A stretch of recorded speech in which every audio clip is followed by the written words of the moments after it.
Hello guys, आज हम solve करने जा रहे हैं स्टैंडर्ड 10th विज्ञान साइंस का चैप्टर नंबर 4 कार्बन और इसके यौगिक।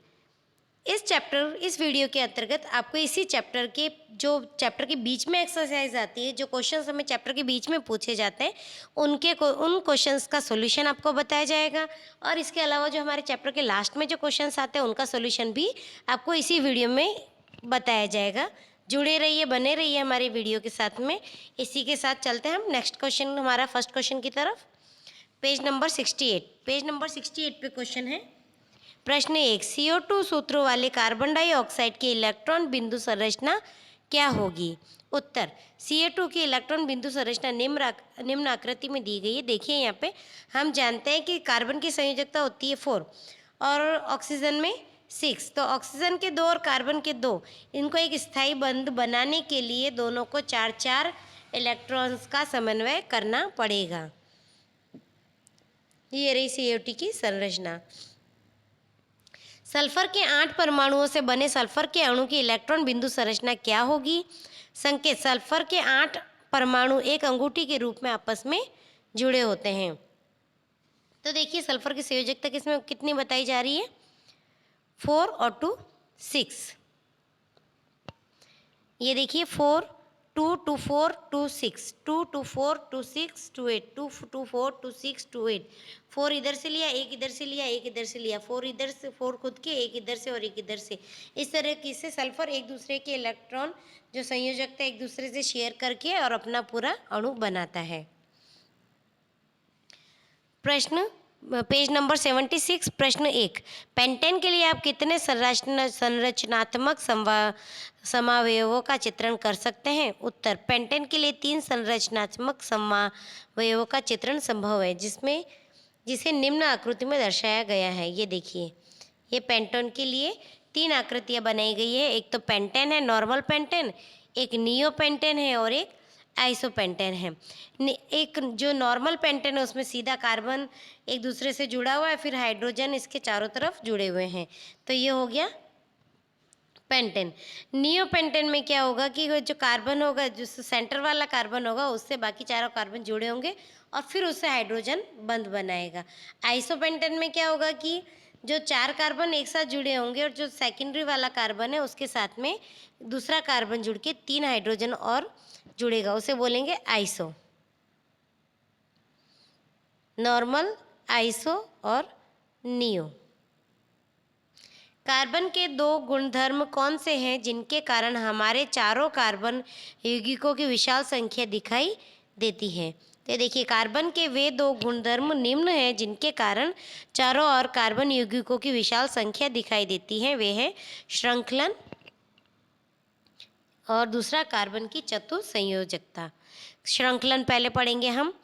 कार्बन में कार्बन के दूसरे परमाणुओं के साथ आबंध बनाने की क्षमता होती है, जिससे बड़ी संख्या में अणु बनते हैं।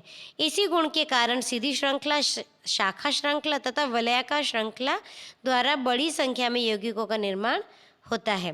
फिर दूसरा, कार्बन की चतुसंयोजकता।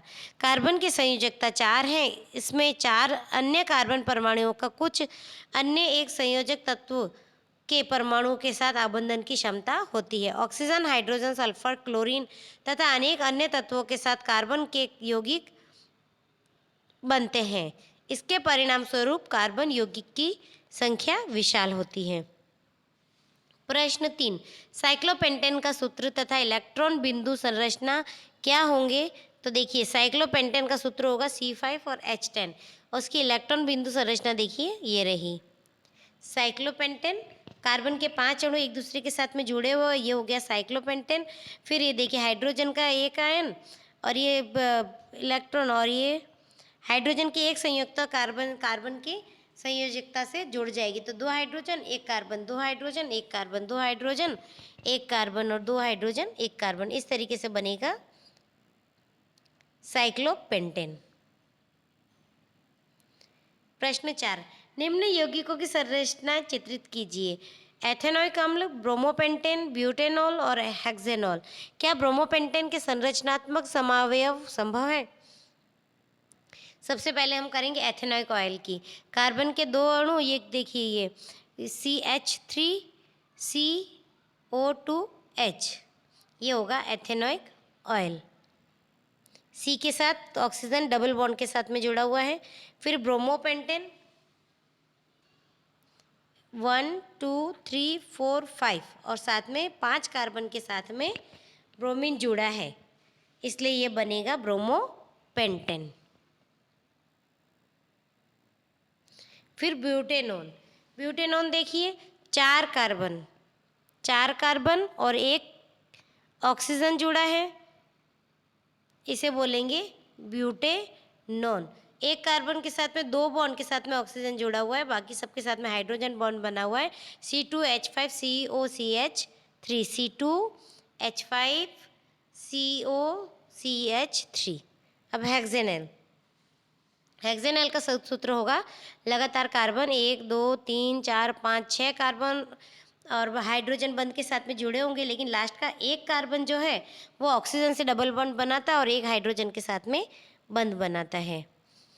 इसी प्रकार ब्रोमोपेंटेन के और भी देखिए हैं यहाँ पे, ये ब्रोमोपेंटेन, फिर ब्रोमोपेंटेन सेकंड नंबर पे जुड़ा है और ब्रोमोपेंटेन ब्रोमीन कार्बन के 3rd नंबर पे जुड़ा है। निम्न यौगिकों का नामकरण कैसे करेंगे? अब हमें ये पूछा है कि देखो पहला है CH3CH2Br, तो ये क्या होगा? ब्रोमोएथेन, क्योंकि ब्रोमोन जुड़ा है और इसमें यहाँ पे C डबल बॉन्ड O के साथ जुड़ा है तो ये मैथेनल हो जाएगा, और यहाँ पे C ट्रिपल बॉन्ड के साथ जुड़ा है तो ये हेक्साइन हो जाएगा। ब्रोमोमेथेन, मैथेनॉल क्योंकि 1 ही कार्बन इसलिए मैथेनॉल, 2 कार्बन इसलिए एथेन हो जाएगा, और ये यहाँ पे 1 2 3 4 5 कार्बन 1 हाइड्रोजन के साथ में 1 2 3 4 5 6 है, इसलिए ये हेक्साइन हो जाएगा क्योंकि ट्रिपल बॉन्ड बना रहा है कार्बन। फिर पेज नंबर 79 पर, एथेनॉल से एथेनॉइक अम्ल में परिवर्तन को ऑक्सीकरण अभिक्रिया क्यों कहते हैं?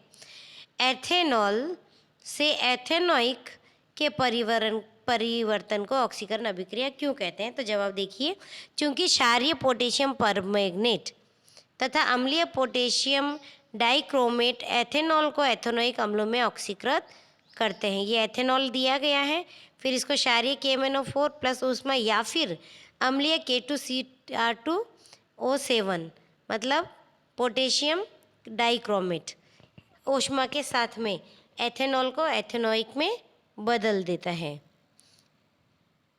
CH3COOH ethanoic acid.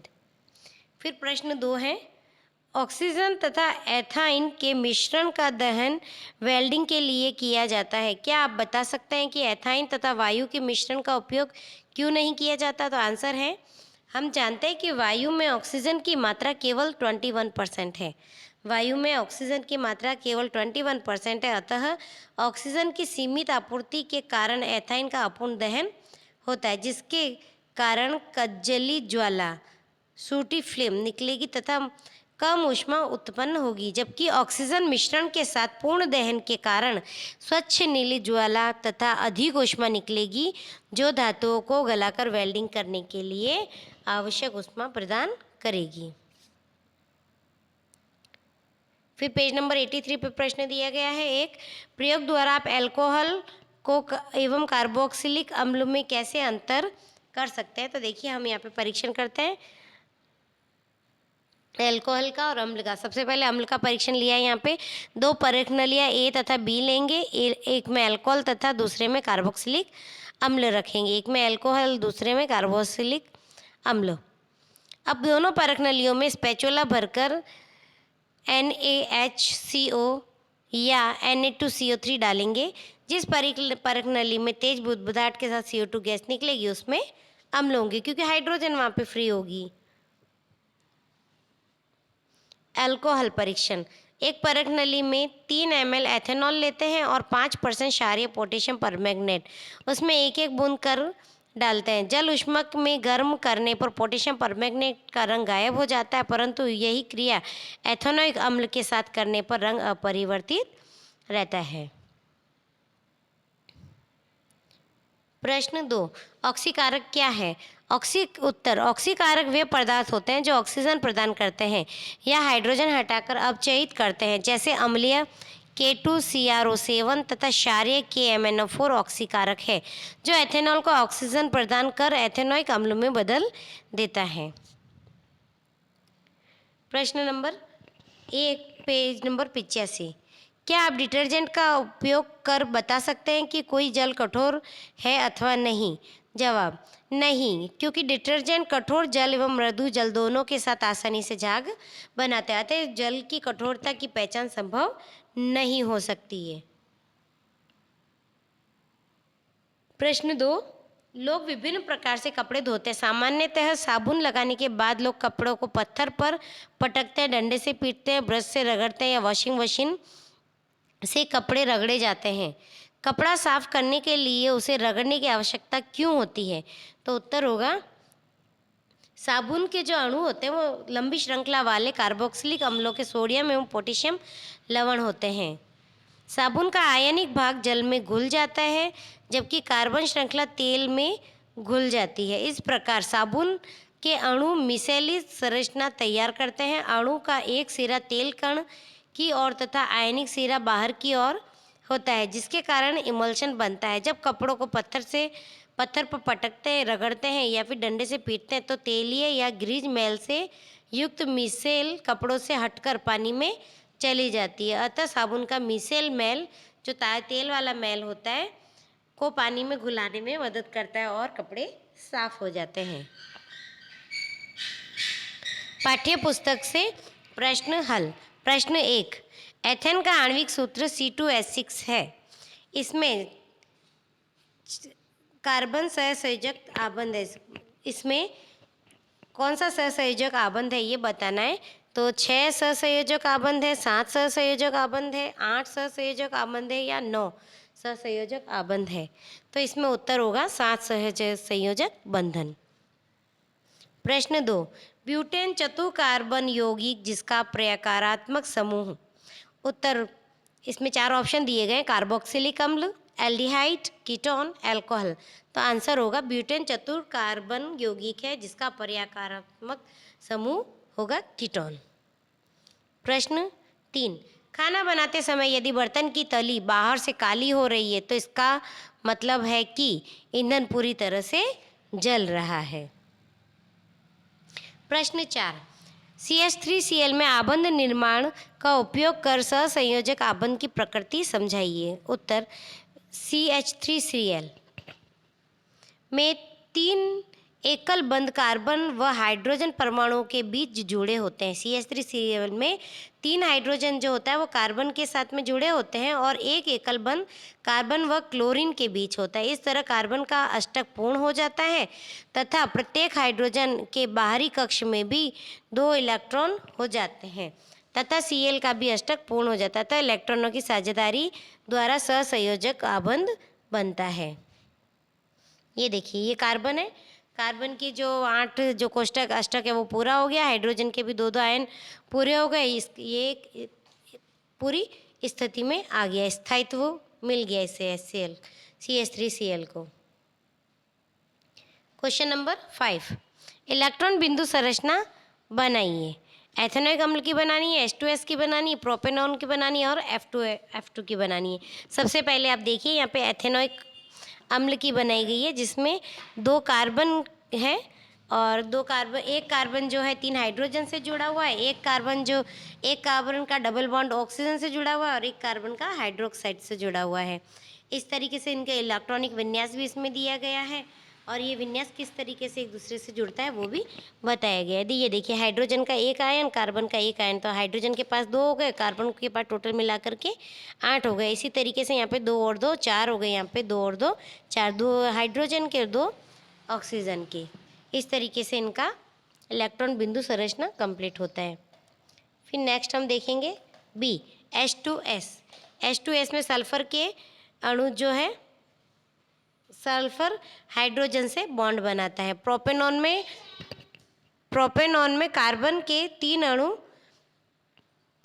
में जो बीच वाला कार्बन होता है वो ऑक्सीजन के साथ डबल बॉन्ड बनाता है, उसे बोलते हैं प्रोपेनॉन। और ये रहा इसका इलेक्ट्रॉनिक विन्यास। आप उतार लीजिए इसे। इलेक्ट्रॉनिक बिंदु संरचना। इसमें कार्बन के 2 अणु हैं, ये देखिए 1 और ये 2, सॉरी तीसरा भी कार्बन ही है, यहाँ पे गलती से हाइड्रोजन लिखा गया है, ये भी कार्बन ही है। यहाँ पे ऑक्सीजन के साथ डबल, बीच वाला जो कार्बन है ऑक्सीजन के साथ डबल बॉन्ड बना रहा है, बाकी सबके साथ में सिंगल बॉन्ड बनाएगा। F2 में इलेक्ट्रॉनिक बिंदु संरचना, ये देखिए फ्लोरीन में देखिए 1 2 3 4 5 6, 1 2 3 4 5 6 और एक एक दोनों ये अगर जुड़ते हैं आपस में तो इसका भी अष्टक पूरा हो जाता है और इस F का भी अष्टक पूरा हो जाता है। फिर प्रश्न 6, समजातीय श्रेणी क्या है, उदाहरण के साथ समझाइए। कार्बनिक यौगिकों की ऐसी श्रेणी जिसकी संरचना तथा रासायनिक गुणों में समानता हो। कार्बनिक यौगिकों की ऐसी श्रेणी जिसकी संरचना तथा रासायनिक अणु में समानता हो तथा किन्हीं 2 लगातार यौगिकों के बीच CH2 इकाई और आणविक द्रव्यमान में 14 U का अंतर हो, समजातीय श्रेणी कहलाता है। समजातीय श्रेणी को एक खास सामान्य सूत्र द्वारा व्यक्त किया जा सकता है। इसमें एक ही प्रकार के प्रक्रियात्मक समूह होते हैं, जैसे CH3OH, C2H5OH, C3H7OH तथा C4H9OH के रासायनिक गुणधर्मों में अत्यधिक समानता है तथा इसमें CH2 फिर एक बॉन्ड इधर कार्बन के और एक बॉन्ड इधर, क्योंकि 2 बॉन्ड अभी भी कार्बन के, खाली एक का अंतर होता है और प्रकारात्मक समूह में OH जुड़ जाता है। सामान्य सूत्र द्वारा व्यक्त किया जा सकता है। प्रश्न 7, भौतिक एवं रासायनिक गुणधर्मों के आधार पर एथेनॉल एवं एथेनॉइक अम्लों में आप कैसे अंतर करेंगे। उत्तर, भौतिक गुण में अंतर एथेनॉल और एथेनॉइक अम्लों में, C2H5OH एथेनॉल का सूत्र है, लिख लीजिए आप, और एथेनॉइक का है CH3COOH। अब इनका भौतिक गुण में अंतर, सबसे पहले एथेनॉल के पढ़ लेते हैं। इसका क्वथनांक 351 K होता है, इसका गलनांक 156 K होता है, इसमें एक विशिष्ट गंध होती है। अब एथेनॉइक का पढ़ेंगे, इसका क्वथनांक 391 K होता है, इसका गलनांक 290 K होता है और इसका गंध तीक्ष्ण होता है। फिर इनका रासायनिक डिफरेंस एथेनॉल और एथेनॉइक में, एथेनॉल के साथ सोडियम कार्बोनेट और सोडियम बाइकार्बोनेट की अभिक्रिया नहीं होती है और एथेनॉइक अम्ल यह सोडियम कार्बोनेट और सोडियम हाइड्रोजन कार्बोनेट के विलयन के साथ तीव्र बुदबुदाहट देते हैं, क्योंकि कार्बन डाइऑक्साइड गैस का निर्माण होता है। दूसरा, एथेनॉल लिटमस पत्र पर कोई प्रभाव नहीं होता क्योंकि यह उदासीन पदार्थ है। एथेनॉइक अम्ल, दूसरा, एथेनॉइक अम्ल नीले लिटमस पत्र को लाल कर देता है क्योंकि यह अम्लीय पदार्थ है। फिर एथेनॉल में थर्ड, एथेनॉल में क्षारीय KMnO2 पोटेशियम परमैंगनेट डालने पर रंग गायब हो जाता है। एथेनॉइक एसिड में क्षारीय KMnO4 डालने पर रंग गायब नहीं होता है। प्रश्न 8, जब साबुन को जल में डाला जाता है तो मिसेल का निर्माण क्यों होता है। ये अभी हमने बीच में जो पाठ के बीच में प्रश्न आया था उसमें भी पढ़ा था, फिर से हम पढ़ लेते हैं। क्योंकि साबुन के अणु में 2 भाग होते हैं, एक तो लंबी हाइड्रोकार्बन पूंछ और एक छोटा आयनिक सिरा। जो पहला है लंबी हाइड्रोकार्बन पूंछ जल विरागी सिरा हाइड्रोकार्बन में विलय होता है, छोटा आयनिक सिरा जल रागी सिरा जल में विलय होता है। जल रागी सिरा ये वाला है और जल विरागी सिरा ये वाला है साबुन के अणु का। साबुन का आयनिक भाग जल में घुल जाता है तथा जल के अंदर होता है, जबकि लंबी हाइड्रोकार्बन पूंछ जल के बाहर होती है। जल के अंदर इन अणुओं की एक विशेष व्यवस्था होती है जिससे इसका हाइड्रोकार्बन सीरी जल के बाहर बना होता है। ऐसे अणुओं का बड़ा गुच्छ बनने के कारण होता है, जिसमें जल विरागी पूंछ गुच्छे के आंतरिक हिस्से में होती है, जबकि उसको आयनिक सिरा गुच्छे की सतह पर होता है। इस संरचना को मिसेल कहते हैं। अंदर की तरफ इसका बहुत बड़ा गुच्छा होगा और उसका एक सिरा बाहर की तरफ होगा, जिसे हम मिसेल कहेंगे। ये जल रागी सिरा है और ये जल वैरागी सिरा साबुन के अणु।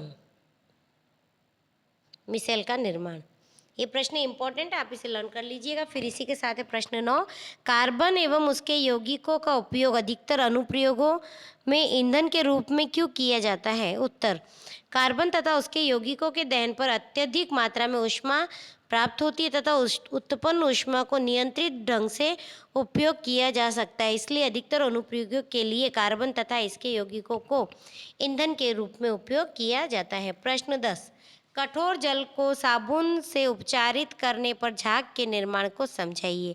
उत्तर, कठोर जल में कैल्शियम तथा मैग्नीशियम के सल्फेट तथा क्लोराइड के घुलनशील लवण होते हैं जो साबुन से अभिक्रिया कर अघुलनशील पदार्थ बनाती है।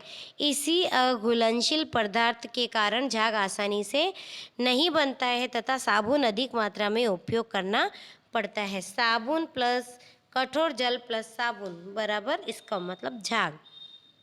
प्रश्न 11, यदि आप लिटमस पत्र लाल एवं नीला से साबुन की जांच करें तो आपका प्रेक्षण क्या होगा? हम जानते हैं कि साबुन की प्रकृति क्षारीय होती है, अतः लाल लिटमस पत्र नीला हो जाएगा। प्रश्न 12, हाइड्रोजनीकरण क्या है? इसका औद्योगिक अनुप्रयोग क्या है?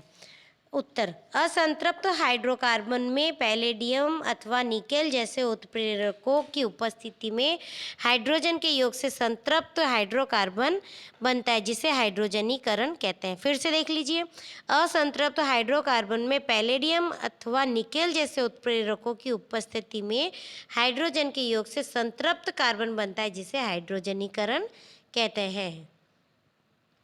औद्योगिक अनुप्रयोग, असंतृप्त वसा वनस्पति तेलों के हाइड्रोजनीकरण से वनस्पति घी बनाया जाता है। देखिए, वनस्पति तेल प्लस हाइड्रोजन, फिर निकोल की उपस्थिति में वनस्पति घी बनेगा। जैसे मूंगफली का तेल है, एक असंतृप्त हाइड्रोजन है, इसके द्वारा हम डालडा रथ घी बना सकते हैं।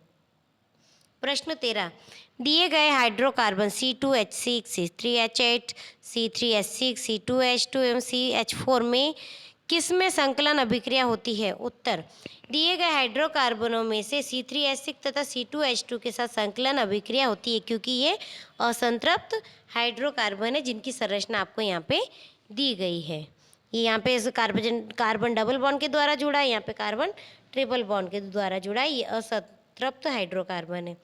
फिर प्रश्न 14, मक्खन एवं खाना बनाने वाले तेल के बीच रासायनिक अंतर समझने के लिए एक परीक्षण बताइए। मक्खन एक संतृप्त हाइड्रोकार्बन है जबकि खाना बनाने वाला तेल असंतृप्त हाइड्रोकार्बन है। इसका परीक्षण, फर्स्ट, ब्रोमीन जल द्वारा दो अलग अलग परख नली लेकर एक में तेल तथा दूसरे में मक्खन लीजिए। ब्रोमीन जल द्वारा दो अलग अलग परख नली लेनी है, फिर उसमें हम एक में तेल लेंगे और दूसरे में मक्खन लेंगे। दोनों परख नलियों में ब्रोमीन जल की कुछ कुछ बूंदें डालेंगे। दोनों परख नलियों को धीरे धीरे गर्म करने पर हम पाते हैं कि तेल वाले परख नली में ब्रोमीन जल का रंग उड़ जाता है क्षारीय पोटेशियम परमैंगनेट के द्वारा। क्षारीय पोटेशियम परमैंगनेट के द्वारा हम क्या करेंगे? क्षारीय पोटेशियम परमैंगनेट प्लस तेल जब हम लेते हैं तो गुलाबी रंग उड़ जाता है। फिर है प्रश्न 15, साबुन की सफाई प्रक्रिया की क्रियाविधि समझाइए। साबुन के अणु लंबी श्रृंखला वाले वसीय अम्लों के सोडियम लवण होते हैं जिसमें दो भाग होते हैं, लंबी हाइड्रोकार्बन पूंछ तथा छोटी आयनिक सिरा। उदाहरण के लिए C15H31, COONA, C17H33, COONA आदि। इसे हम निम्न प्रकार भी दर्शा सकते हैं। लंबी का हाइड्रोकार्बन पूंछ ये वाली होगी, फिर COONA अथवा जल विरागी सिरा, फिर जल विरागी सिरा। जब पानी में साबुन घोला जाता है तब जल रागी सिरा जल में घुलनशील तथा जल विरागी सिरा जल में अघुलनशील परंतु तेलीय मैल वसा इत्यादि में घुलनशील होते हैं। किसी कपड़े या वस्तु पर साबुन के अणु इस प्रकार व्यवस्थित हो जाते हैं कि इनका आयनिक सिरा जल के अंदर तथा हाइड्रोकार्बन पूंछ जल से बाहर होती है। ऐसा अणुओं का बेड़ा गुच्छा बनने के कारण होता है। ऐसा अणुओं का एक बहुत बड़ा गुच्छा बनता है, उसके कारण से होता है कि उसकी पूंछ बाहर रह जाती है, बाकी वो अंदर की तरफ होता है उसका गुच्छा, जिसमें जल विरागी पूंछ गुच्छे के आंतरिक हिस्से में होती है जबकि उसका आयनिक सिरा गुच्छे की सतह पर होता है। इस संरचना को मिसेल कहते हैं। तैलीय मैल मिसेल के केंद्र में एकत्र हो जाता है। मिसेल विलयन में कोलाइड के रूप में बना रहता है तथा आयन आकर्षण के कारण वह अवक्षेपित नहीं होता है। अतः मिसेल में तैरता मैल रगड़कर या डंडे से पीटकर आसानी से हटाया जा सकता है। डियर स्टूडेंट, इसी के साथ में हमारा चैप्टर पूरा होता है। मिसेल वाला जो स्ट्रक्चर है ये आप थोड़ा अच्छे से लर्न कर लीजिएगा लिख करके, ताकि ये एग्जाम में भी आए तो आप इसको इजी वे में एक्सप्लेन कर सको। इसी के साथ हमारे चैप्टर फिनिश होता है। मैं उम्मीद करती हूँ कि आपको ये चैप्टर समझ में आया होगा। समझ में आया हो तो आप हमें कमेंट करके ज़रूर हमारे साथ शेयर करिएगा। अगर ये चैनल पसंद आया, ये वीडियो पसंद आया तो इसे लाइक करना मत भूलिएगा और चैनल सब्सक्राइब करना मत भूलिएगा। इसी के साथ मिलते हैं नेक्स्ट चैप्टर में नेक्स्ट वीडियो के साथ। Thank you.